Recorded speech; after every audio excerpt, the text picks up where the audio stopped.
Probably the fastest vessel ever designed. And she's the only one using the new Tantalus drive core. What's so special about the Tantalus drive core?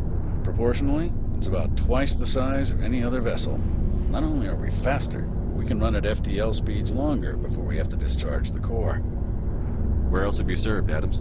If you name a class of Alliance ship, I've probably served on it. Everything from dreadnoughts and carriers right down to frigates like the Normandy. My last assignment was on the Tokyo, only a cruiser, but she was a good ship. Couldn't hold a candle to the Normandy, though. Carry on, Adams. Aye, aye.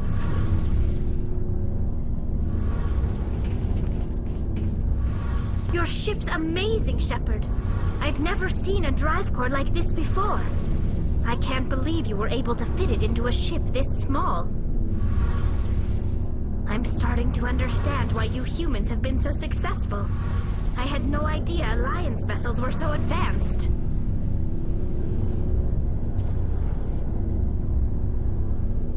The Normandy's a prototype. Cutting-edge technology. A month ago, I was patching a makeshift fuel line into a converted tug ship in the flotilla. Now, I'm sitting on board one of the most advanced vessels in Citadel space. I have to thank you again for bringing me along. Traveling on a vessel like this is a dream come true for me. I didn't bring you along to admire my ship. I know I am here. I'll do whatever I can to help you stop Saren and drive his Geth armies back beyond the Veil. Tell me about your people. Our lives aren't easy. Resources are scarce, and we are constantly on the move. Everything we do must in some way contribute to the continuation of the migrant fleet. There are 17 million Quarians in the flotilla, and each of us relies on the others for survival. The bonds among my people are strong. Unfortunately, we have had to surrender many of the freedoms and civil liberties other species take for granted. What kind of freedoms? Well, it's illegal for parents to have more than one child. If our population grows too much, it would strain our resources to their breaking point. Of course, we also can't allow our numbers to become too few. If our population is in decline, the rule against single births is temporarily repealed. In extreme cases of population decline, incentives are even offered to encourage multiple births, though the Conclave hasn't had to take such measures in nearly a century. That's your government. The Conclave is our civilian branch of government. Each ship can elect a representative to serve on the Conclave and make decisions that affect the fleet as a whole. On matters that affect an individual ship, however, the captain has the final say. It's a tradition that dates back to the early days, when the fleet was governed by martial law. Fortunately, most captains nowadays are smart enough to have an elected council from their crew to give them advice and guidance. So the ultimate power rests with elected officials. In practice, the Conclave and the respective council for each ship tend to set the rules that govern our daily lives. But in theory, we are still under military jurisdiction. The 5 top-ranking military officials in the fleet serve on the Admiralty Board. These 5 have the power to overrule any decision by the Conclave in case of emergency. To do so requires unanimous agreement among the Admiralty, and they can only do this once. After that, the entire board must resign their posts. It's a safeguard that served us well. In nearly 3 centuries, the Admiralty Board has only overruled the Conclave 4 times. I want to know more about the pilgrimage. When my people reach maturity, we leave our birth ships and seek acceptance with a new crew. It's necessary to maintain genetic diversity among the fleet. But no ship wants to accept someone who will be a burden on them. So, to prove our worth, we embark on a pilgrimage. We set out alone, leaving the flotilla and our families behind us. We only return once we have found something of value we can bring back to the fleet. This is presented as a gift to the captain of the respective ship we wish to join. If the gift is accepted, we are welcomed into the crew. Can a captain choose to reject the gift? That doesn't happen often. Most captains are eager to increase the size of their crew.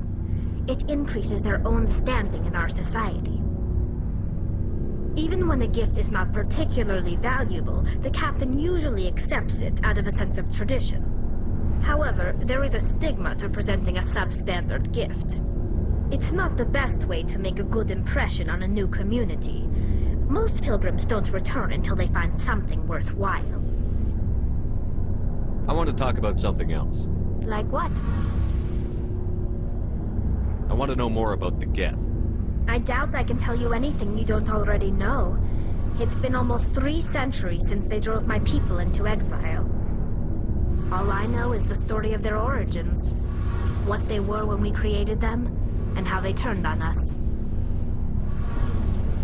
Interesting. The Geth were originally created to serve as an automated manual labor force.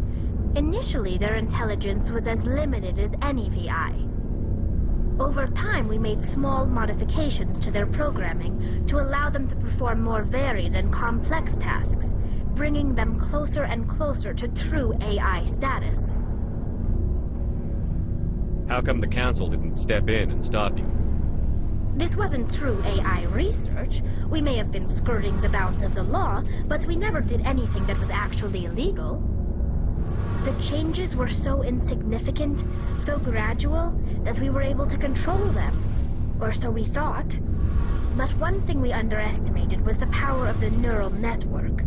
1 million Geth thinking simultaneously created an inherently unstable matrix. So, the Geth share brain power? Many of the Geth's logic systems were designed to work in concert with other nearby Geth.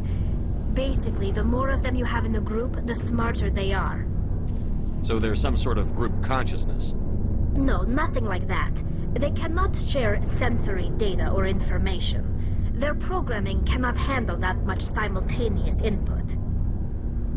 Each Geth maintains an individual awareness and identity. The neural network only operates on a process-based level. It's basically the synthetic equivalent of a subconscious. But when they're in close proximity, they can coordinate low-level functional processes, freeing up more capacity for original or independent thought. That doesn't make any sense. I'm probably oversimplifying. The Geth are incredibly advanced and complex creations. All you need to know is that they get smarter when they gather in large numbers. As we built more and more Geth, their effective intelligence became more sophisticated, more abstract.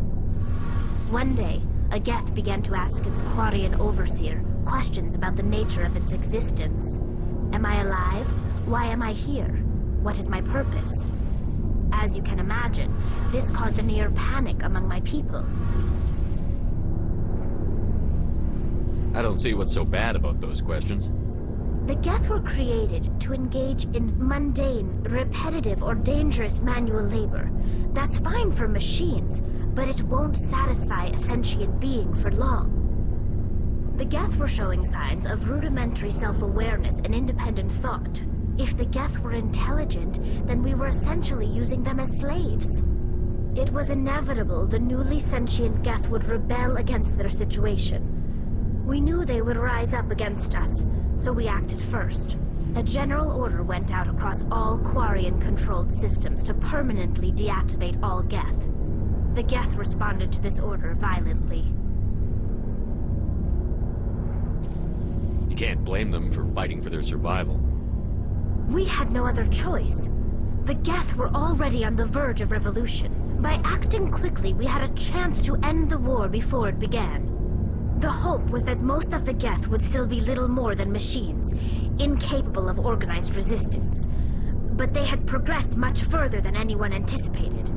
The war was long and bloody. Millions upon millions of Quarians died at their hands. In the end, we were forced to flee our own homeworld. We feared the Geth would pursue us, but they never came beyond the Veil.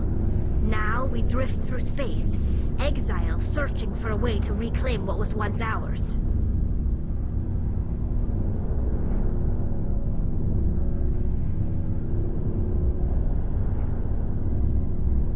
I should go.